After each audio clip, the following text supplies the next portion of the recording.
Commander Alex Wright rubbed his tired eyes as he stared at the main screen of the Earth Defense Fleet's command center. The room was quiet except for the soft beeping of computers and the hushed whispers of the crew. They had been on high alert for 3 days now, ever since the strange signals were first detected entering the solar system. "Sir, we have visual confirmation," said Officer Ryan Jones, his voice breaking the silence. "Multiple ships just appeared near Neptune's orbit." Alex leaned forward. "Show me." The screen flickered, revealing dozens of sleek, dark vessels moving in perfect formation. More kept appearing behind them. 50, then 100, then 200. They were unlike anything humans had ever built, sharp, angular, and clearly designed for war. "Count is now at 300 and rising," said Ryan, his face pale. Alex felt a cold weight settle in his stomach. Earth's entire defense fleet numbered only 50 ships. They were the best humanity had built, but against this armada. "Commander," called Captain Lisa Rogers from her station. "They're broadcasting on all frequencies. They want to talk." "Put it through," Alex ordered, straightening his uniform. The screen changed to show an alien face. It had gray-blue skin, 4 yellow eyes, and what looked like bony plates instead of hair. When it spoke, its wide mouth revealed rows of small, sharp teeth. "I am High Admiral Skalath of the Vraxian Empire," the alien said in surprisingly good English. "Your planet has been selected for incorporation into our domain. Surrender your weapons and prepare for occupation." Alex exchanged glances with Lisa before responding. "This is Commander Alex Wright of the United Earth Defense Fleet. We welcome peaceful contact with other civilizations, but we do not surrender our sovereignty. Perhaps we can discuss." The alien made a harsh sound that might have been laughter. "Discuss? There is nothing to discuss. We have scanned your pitiful fleet. Your technology is primitive. Your weapons are ineffective. Your defenses are laughable. We prefer peaceful solutions," Lisa said, stepping forward. "Our people have much to offer through trade and cultural exchange." High Admiral Skalath's upper eyes narrowed. "Your attempt at diplomacy is as weak as your warships. You have nothing we need except your planet, and perhaps some of your population as servants." The alien tapped something off-screen, and suddenly the message was broadcasting worldwide. Millions of terrified humans watched as the Vraxian continued. "People of Earth, behold the might of the Vraxian Empire." The camera pulled back to show the bridge of their ship, where dozens of other aliens worked at stations. "Your pitiful collection of ships is hardly worth our ammunition. Surrender now and serve the Vraxian Empire, or be obliterated." The communication cut off, leaving the command center in stunned silence. Admiral Jack Thompson, the overall commander of Earth's forces, entered the room. His face was grim but determined. "Right, Rogers, we need to buy time. Deploy the fleet in defensive positions around Earth. Keep civilian ships grounded." "Sir," Alex said quietly, "they outnumber us 6-1. Their technology appears far superior to ours." Thompson nodded slowly. "I know. But we don't need to win. We just need to hold them off long enough." "Long enough for what, sir?" Lisa asked. A faint smile crossed Thompson's face. "That's classified, Captain. Just know that those aliens have made a serious mistake. They're judging us by what they can see." He looked up at the screen showing the alien fleet moving closer. "They have no idea what we're truly capable of." As Alex rushed to carry out his orders, emergency broadcasts began on Earth. People panicked. Some fled to bunkers. Others prayed. The alien ships moved steadily closer, their message clear: submit or die. What the Vraxians didn't know, what almost no one on Earth knew, was that humanity had an ace up its sleeve. Deep in the asteroid belt, something was waiting. Something called Project Leviathan. 3 days after first contact, Earth's defense fleet was scattered across the solar system. Instead of gathering for a final stand, Admiral Thompson had ordered an unusual strategy: hit-and-run attacks, quick strikes, and immediate retreats.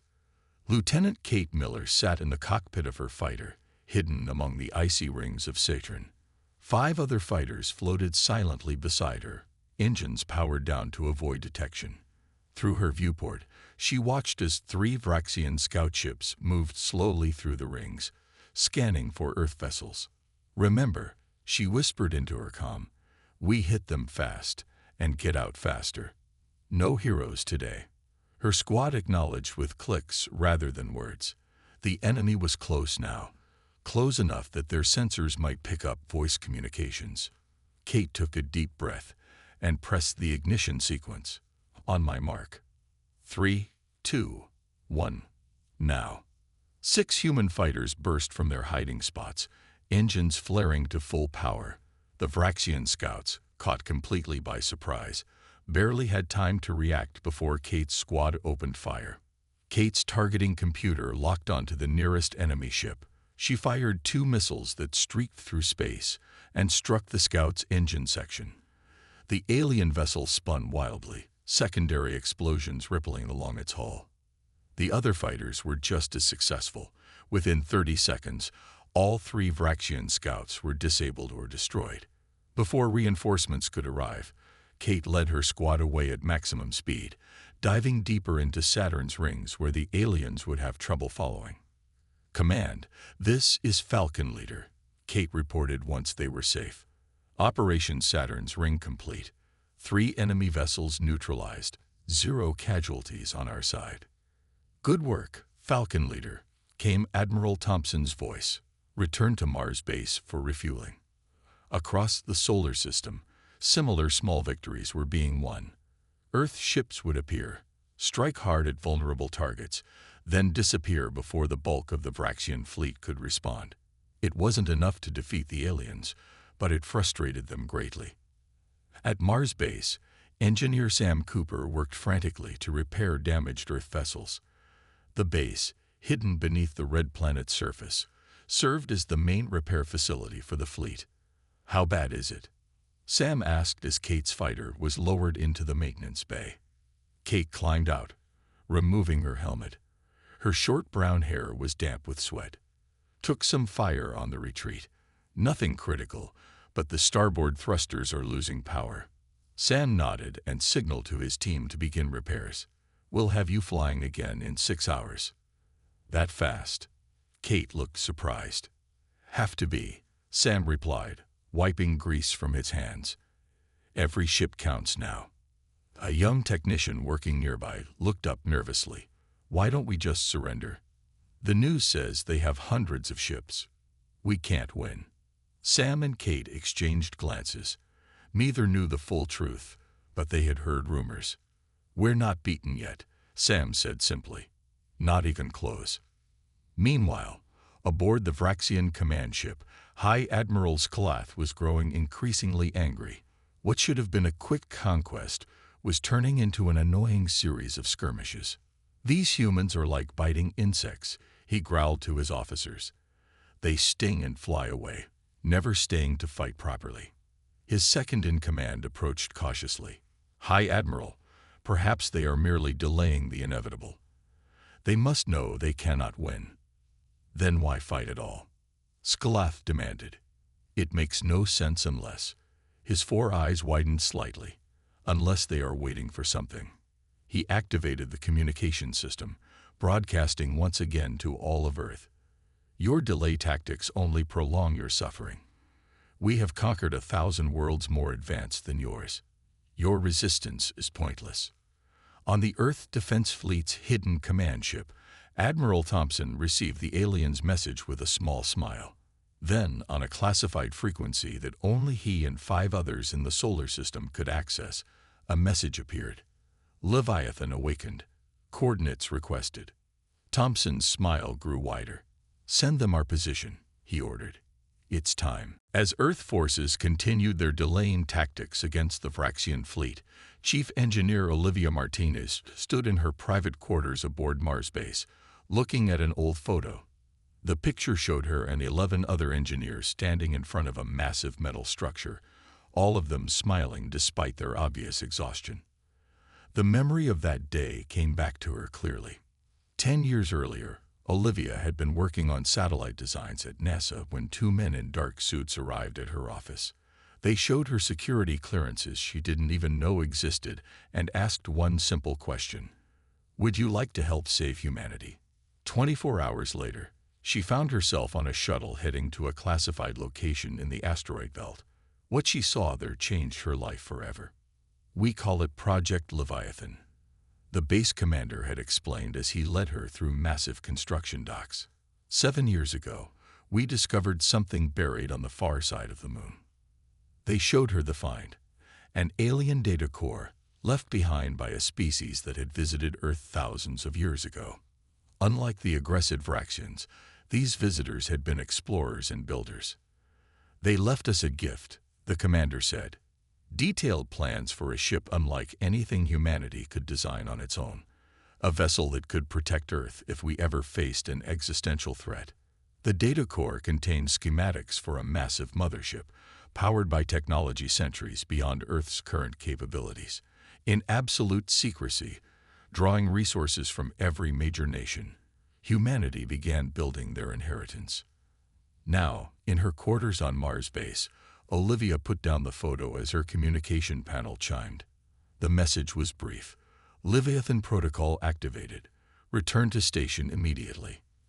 30 minutes later, she sat in a shuttle racing toward a hidden location in the asteroid belt, thinking about the massive secret they had kept from the world, and even from most of the military. "I never thought we'd actually need to use it," said Dr. Frank Powell, the project's lead scientist, who sat beside her. "I always hoped it would just be humanity's insurance policy." Olivia nodded. "I remember when I first saw it. I didn't believe how massive it would be until I was standing there, looking up at just one small section of the hull." "The biggest ship ever built by human hands," Frank agreed, though we had some help with the designs. Their shuttle approached what appeared to be a normal, medium-sized asteroid. As they got closer, a section of the rocky surface slid away, revealing the hidden docking bay. The shuttle entered, and when Olivia stepped out, she was greeted by the familiar sight of Leviathan's command center. Dozens of specially trained crew members were already at their stations. Captain Diane Russell, the woman chosen years ago to command this vessel, stood in the center of the bridge. "Chief Engineer Martinez," Russell said with a nod. "Dr. Powell, good timing. We've just received final activation codes from Admiral Thompson." Olivia moved to her station, hands flying over the controls as she began system checks. Around her, the massive ship was waking up. Power systems that had been in standby for years hummed to life. Weapons systems unlike anything humans had publicly deployed came online. "All sections report ready status," announced the operations officer. "Power core stable at 95% capacity and rising." Captain Russell looked at the main screen, which showed the current positions of Earth's defensive fleet and the invading Vraxians.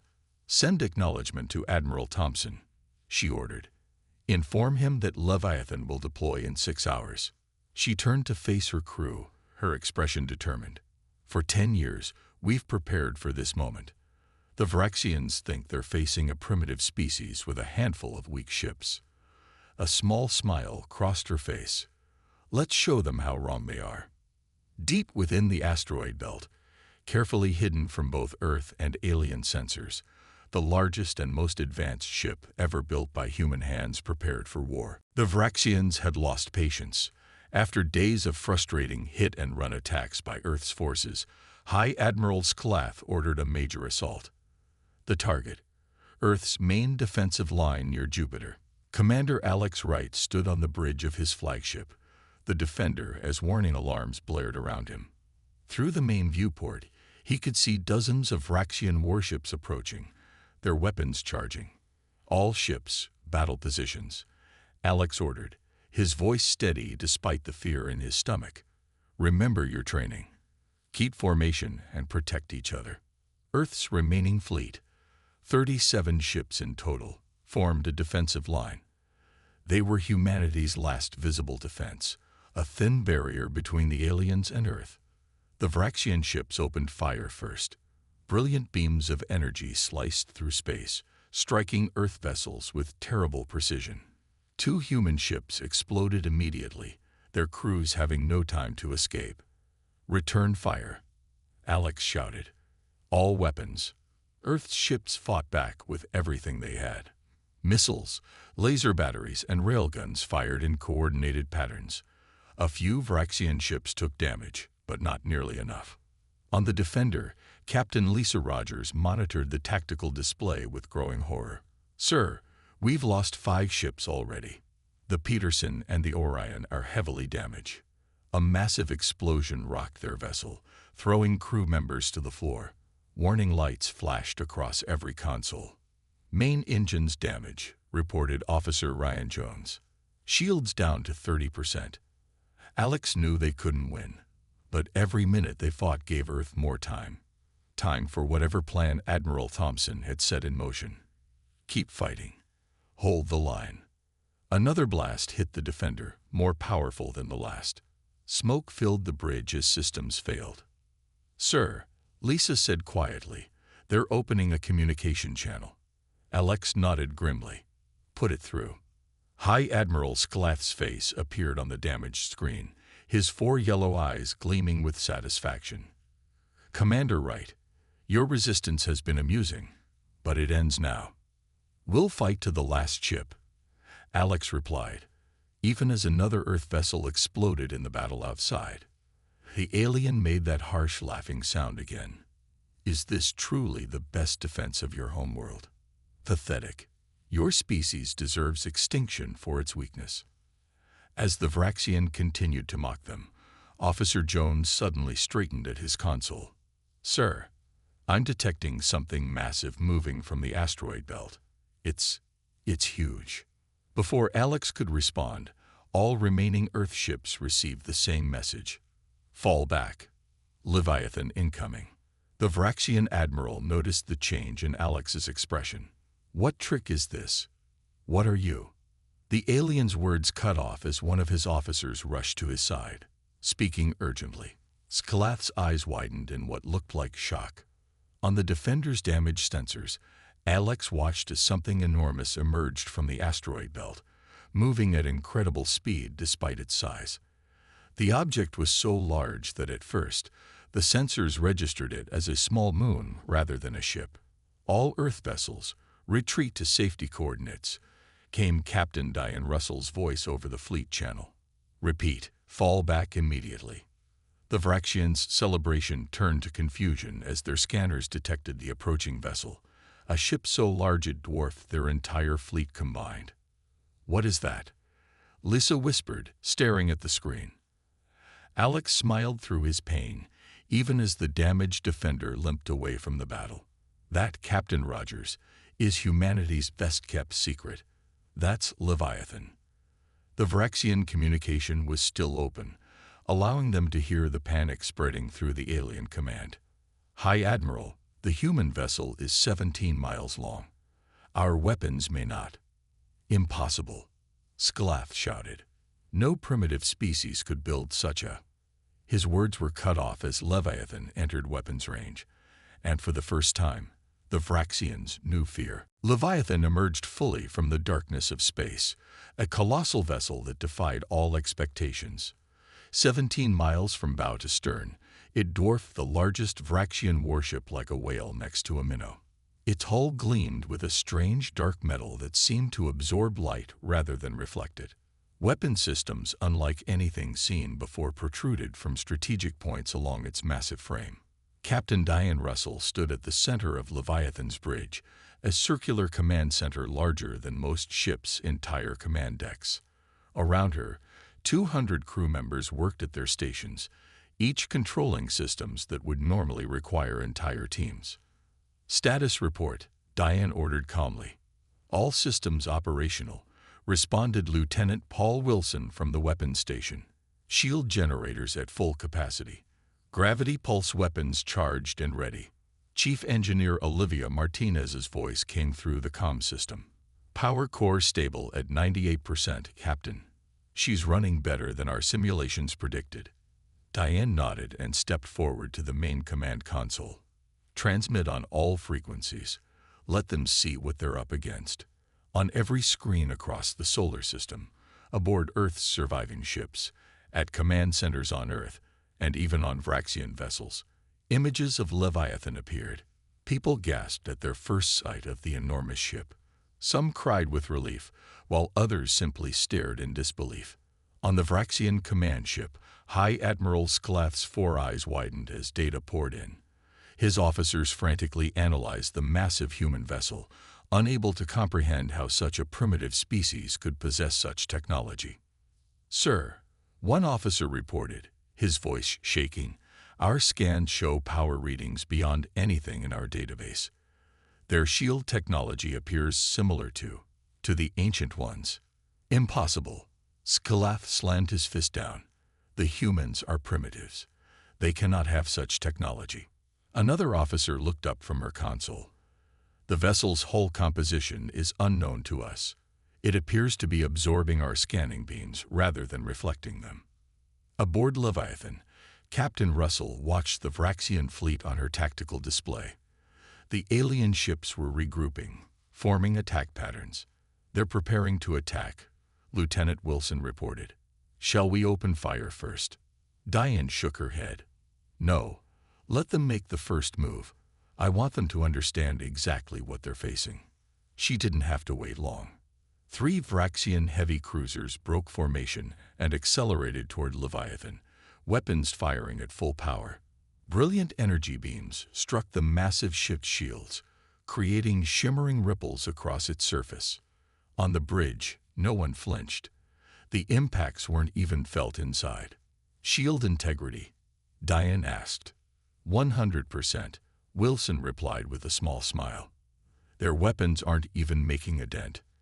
Diane nodded. "Send a message to High Admiral Skalath. Text only." She dictated a simple message.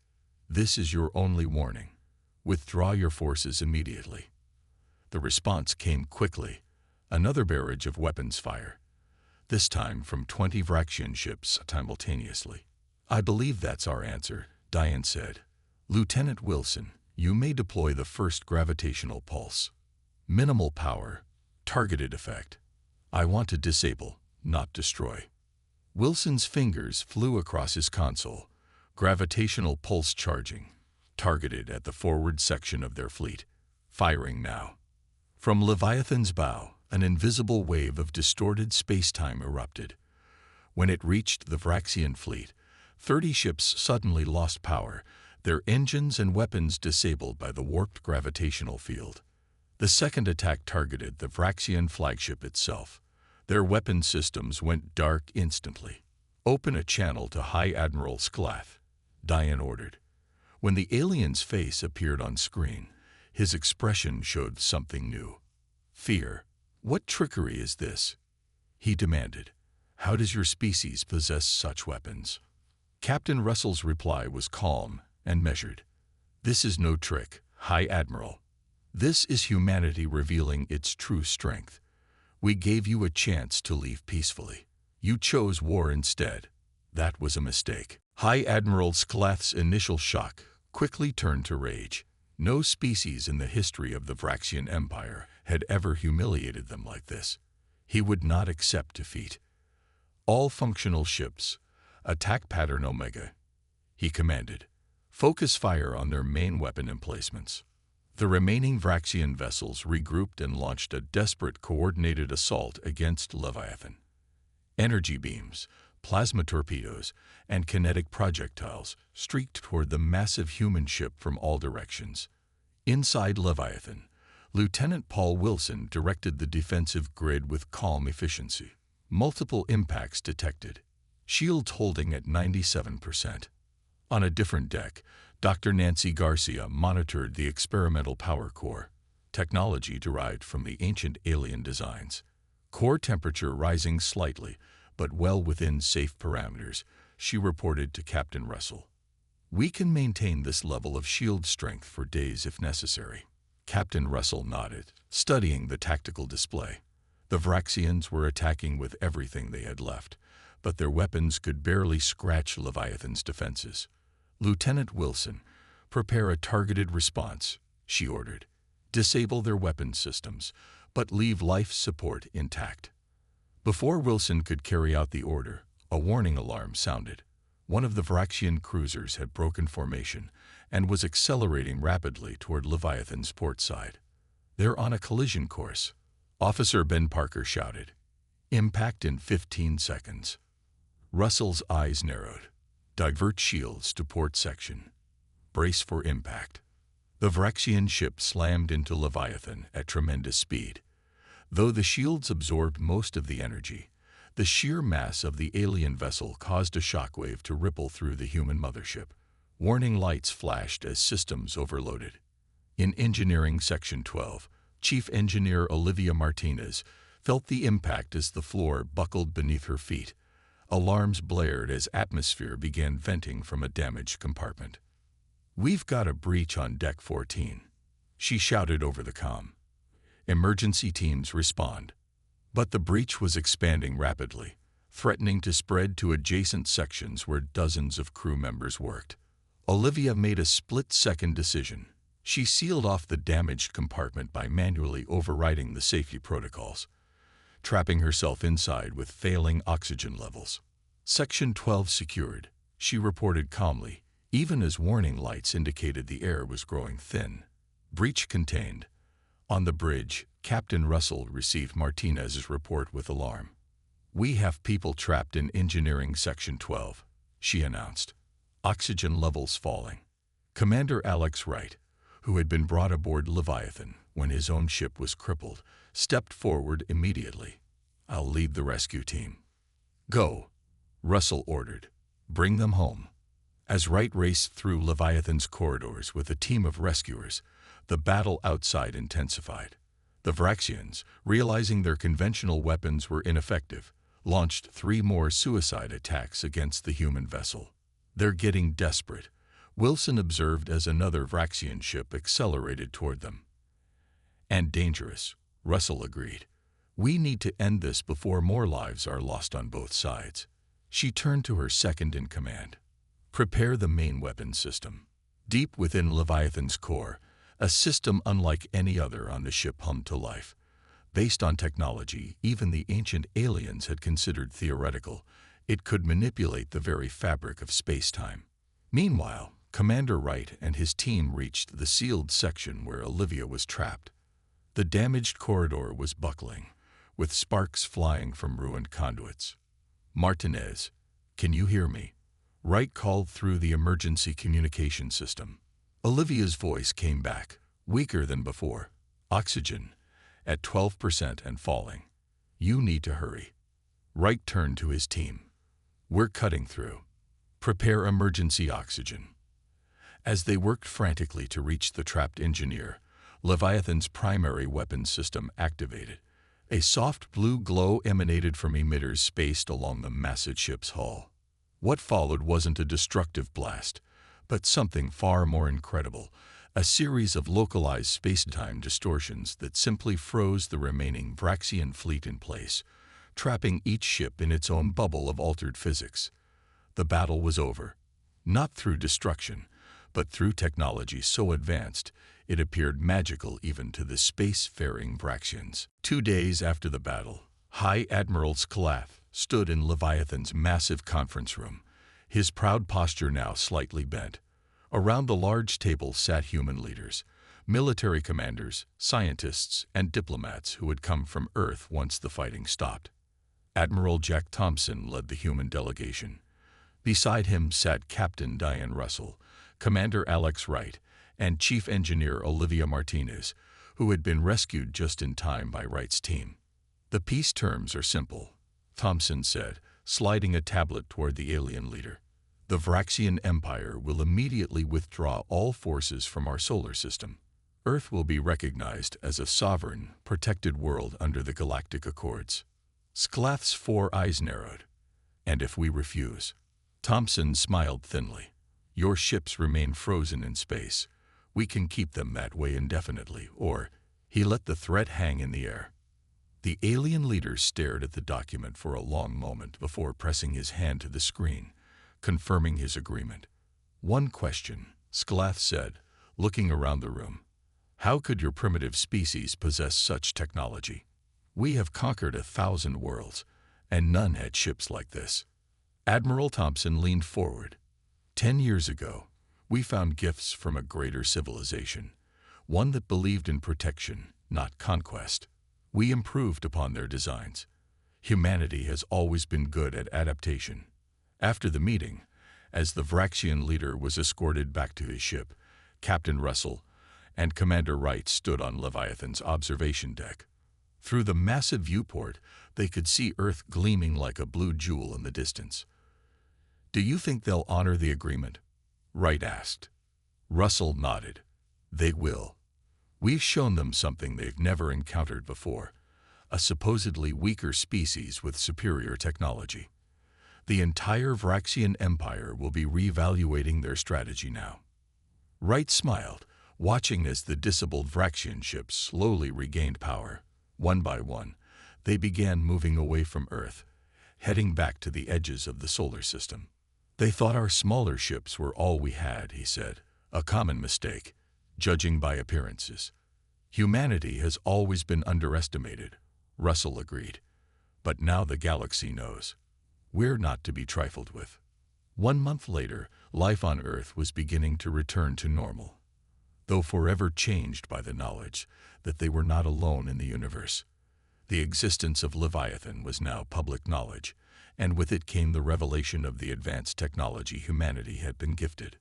In a special United Nations session, world leaders announced that some of the technology from Leviathan would gradually be shared with Earth's population, ushering in what many called a new golden age. Clean energy, advanced medical treatments, faster transportation. The Secretary General announced to thunderous applause. The future has arrived earlier than expected. Meanwhile, in deep space, other alien civilizations received word of the Vraxian defeat. Species that had never heard of Earth before suddenly found themselves very interested in the supposedly primitive humans who had humbled the mighty Vraxian Empire. At Mars Base, now converted into a major research facility, Olivia Martinez studied the blueprints displayed on her workstation. The design showed a ship similar to Leviathan, but smaller and faster. Admiral Thompson walked in, looking at the plans over her shoulder. "Leviathan's sister ships?" he asked. Olivia nodded. "The ancient aliens left us designs for more than just one vessel. With what we've learned, we can build these in half the time." Thompson smiled. "Good, because I don't think we've seen the last of what's out there. Humanity is no longer just defending itself. We're preparing to take our place among the stars." On a distant planet, a Vraxian diplomat addressed his government.